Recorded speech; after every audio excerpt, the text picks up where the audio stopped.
So ito na rin po mga kapuso ang bahay na ipapatayo natin. Ito na po yung pinasinsob po natin na kahoy. Ayan, pang pusti po yan siya. And then may mga 2x3 na rin na 2x4.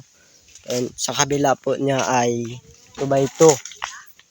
Ayan, yan pinalalagay natin sa atip.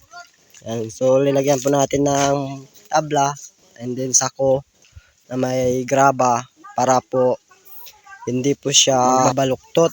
And then papakita na po natin ng yero na binili natin. So sponsor po ni Tita Marisa at Kuya Dodoy. Maraming salamat po Kuya Dodoy at Tita Marisa sa pag-sponsor niyo po sa amin ng pang pabahay. Ayan. Ito po yung nabili natin na yero, 12, 6 na piraso at saka 8, 6 na piraso and then isang bakal.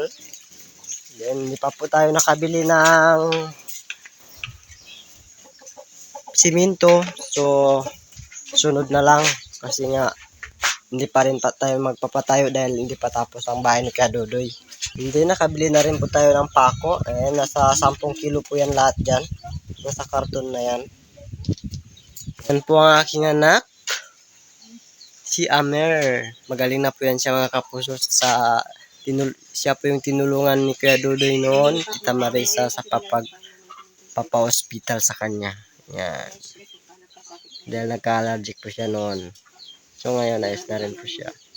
So linagyan po natin ng balagbag kasi nga delikado, masyadong mataas. Kaya nga linagyan po natin para hindi po siya malalaglag.